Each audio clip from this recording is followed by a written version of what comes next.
नमस्कार दोस्तों, मेरा नाम गणपति राम। आज हम बात करने वाले हैं इलेक्टोरल बॉन्ड्स के बारे में, जिसे चुनावी चंदा भी कहा जाता है। इसकी शुरुआत 2018 में हुई थी। It deals with transparency in political funding. Even 70 years after independence, the country has not been able to evolve a transparent method of funding political parties, which is vital to the system of free and fair election.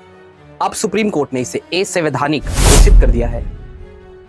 Electoral bonds political parties को चुनावी चंदा या donation देने का काम करती थी। Electoral bonds को 2018 में गवर्नमेंट ने इसलिए लाया था ताकि ब्लैक मनी को खत्म कर सके, क्योंकि जो पहले चुनाव होते थे उसमें लोग कैश में पैसा को देते थे पॉलिटिकल पार्टीज को, तो इससे ये पता नहीं चल पाता था कि ये पैसा ब्लैक मनी है या वाइट। ब्लैक मनी वो पैसा होता है जिस पे गवर्नमेंट को कोई भी टैक्स नहीं दिया जाता। इसमें इलीगल बिजनेसेस से भी कमाया हुआ पैसा शामिल होता है इस ब्लैक मनी में, जो कि सरकार से छुपाया जाता है। तो सरकार ने ब्लैक मनी को रोकने के लिए इस इलेक्टोरल बॉन्ड स्कीम को 2018 में इंट्रोड्यूस करा था। तो आप ये सोच रहे होंगे कि ये पॉलिटिकल पार्टीज चंदा आखिर लेती क्यों है। देखो, पॉलिटिकल पार्टीज कोई बिजनेस तो कर नहीं रही या कोई प्रोडक्ट को बेच तो नहीं रही जिसको बेच के पॉलिटिकल पार्टी मुनाफा कमा सके।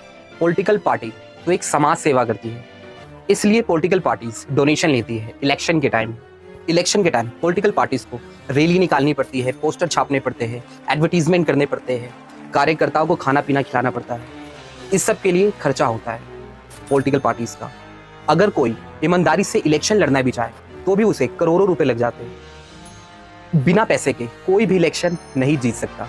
इसलिए पॉलिटिकल पार्टीज को डोनेशन देने का कॉन्सेप्ट रखा गया, ताकि कोई ईमानदार हो, भले ही गरीब हो, पर लोगों का उसमें सपोर्ट हो। अगर वो पावर में आना चाहे तो आ सकता है। इन्हीं सबको ध्यान में रखते हुए पॉलिटिकल पार्टीज को डोनेशन दिया जाता है। ये बात तो हो गई थ्योरी की। अब बात करते हैं प्रैक्टिकल में क्या हुआ। इलेक्टोरल बॉन्ड के केस में यहाँ पे आप 1000 से लेकर 1 करोड़ के रेंज में आप इलेक्टोरल बॉन्ड्स को खरीद सकते थे, कुछ स्पेसिफिक SBI के ब्रांचेस में। और 15 दिन के अंदर इन बॉन्ड्स को पॉलिटिकल पार्टी को आपको देनी होती थी, ताकि वो इन बॉन्ड्स को इन कैश करा पाए 15 दिन के अंदर। अगर पॉलिटिकल पार्टी इन 15 दिनों के अंदर इस बॉन्ड को इन कैश नहीं करा पाती थी, तो ये बॉन्ड का पैसा PM रिलीफ फंड में ये सारा पैसा चला जाता था। 15 दिनों के डेडलाइन के बाद इस बॉन्ड में कौन सी कंपनी किस पॉलिटिकल पार्टी को कितना चंदा देगी, ये जनता से छुपाया गया। ये प्रॉब्लम थी। ECI के अनुसार टोटल बॉन्ड 12,769 करोड़ के खरीदे गए, जिसे पॉलिटिकल पार्टी द्वारा रिडीम कराया गया अप्रैल 2019 से 2024 के बीच में। इसमें बीजेपी को 6,060 करोड़ रुपए मिले, जो कि बीजेपी ने इनकेश कराई 47.5%। तृणमूल कांग्रेस को 1,609 करोड़ रुपए मिले 12.6%। कांग्रेस को 1,421 करोड़ रुपए 11.1%। BRS को 1,214 करोड़, BJD को 775 करोड़, DMK पार्टी को 63 करोड़, YSR को 33 करोड़, TDP को 218 करोड़, शिवसेना को 159 करोड़ और बाकी पार्टीज को 30 से 75 करोड़ के बीच में चंदा मिला। इस बॉन्ड में ये प्रॉब्लम थी, ना तो इसमें किसी का नाम था, ना ही कोई पहचान थी, ना ही कोई डिटेल्स थी। कोई डिफरेंस नहीं है सिवाय डेट के, जो कि लाल रंग में यहाँ पर 5 अप्रैल लिखा है, यहाँ पर 9 अप्रैल लिखा हुआ है। इस 2 चीज के अलावा पूरे बॉन्ड में कहीं भी कोई डिफरेंस नहीं है। जनता को ये कभी भी पता नहीं चलता कि कौन सी कंपनी किस पार्टी को चंदा दे रही है, अगर बीच में सुप्रीम कोर्ट नहीं आती तो। मुझको अपने बैंक की किताब दीजिए, देश की तबाही का हिसाब दीजिए। किस पॉलिटिकल पार्टी को कितना चंदा मिला, ये जनता का हक है जानना। इलेक्टोरल बॉन्ड्स जनता के राइट टू इंफॉर्मेशन के खिलाफ थी। इसमें तो बहुत सारी कंपनी ऐसी है जो खुद लॉस में है, पर पार्टीज को भर भर के चंदा दे रही है। ED और CBI के डर से If you don't have a percentage, yes, why would a company, for what conceivable reason would a company donate 100% of its profit? I have a 1 rupee profit, but I will donate 100 crore. Why would a company do that? इसलिए supreme court को बीच में आना पड़ा और इसे 15 फरवरी 2024 में इसे असंवैधानिक घोषित कर दिया। जो भी योजना सरकार द्वारा लाई जाती है उसकी सारी जानकारी जनता को होनी चाहिए, ये आपका अधिकार है।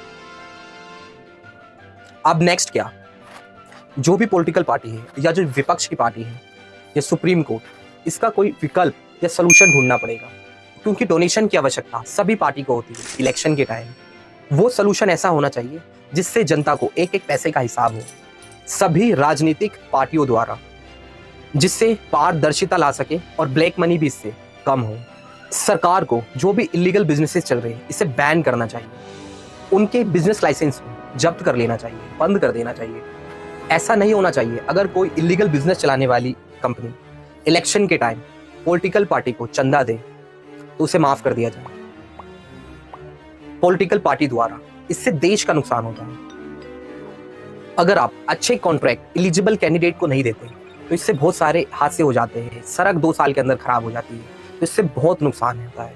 आप कहेंगे पर इलेक्ट्रल बॉन्ड से तो आपको भी फायदा हुआ, तो हम इस स्थिति में नहीं हैं कि हम कॉन्ट्रैक्ट दे सके या कोई पब्लिक सेक्टर कंपनी को बेच सके या ईडी और सीबीआई का इस्तेमाल करके धमकी देकर उनसे हफ्ता वसूली कर सके। अच्छा, कोई बॉन्ड वही देगा जो धनवान है। धनवान वही है कि जो कॉन्ट्रैक्टर होगा, ट्रेड बिजनेस इंडस्ट्री में बड़ा होगा, वही दान दे सकता है। ये चंदा और धंधे वाला बिजनेस मॉडल बंद होना चाहिए। सिर्फ एलिजिबल कैंडिडेट्स को ही कॉन्ट्रैक्ट मिलने चाहिए, ताकि जो हमारी सड़कें, रोड, टनल लंबे समय तक चल पाए, ना कि तुरंत टूट जाए 1-2 सालों में। सो आई होप ये मैसेज मेरा जनता तक पहुंचेगा। इसका मंजूरी आपके सरकार ने दी थी। इस टेंडर में जिस कंपनी ने कॉन्ट्रैक्ट जीता, 5 लोगों ने टेंडर भरे और हैदराबाद की एक मेधा इंजीनियरिंग करके कंपनी है, उन्होंने काम लिया। Time bound, result oriented and corruption free. I hope ये वीडियो आपको पसंद आई होगी, तो प्लीज इस वीडियो को लाइक, शेयर एंड सब्सक्राइब कर दो, तभी यूट्यूब का एल्गोरिदम इस वीडियो को और भी प्रमोट करेगा। और इस वीडियो को शेयर कर दो अपने फ्रेंड्स, फैमिली और कम्युनिटी के बीच।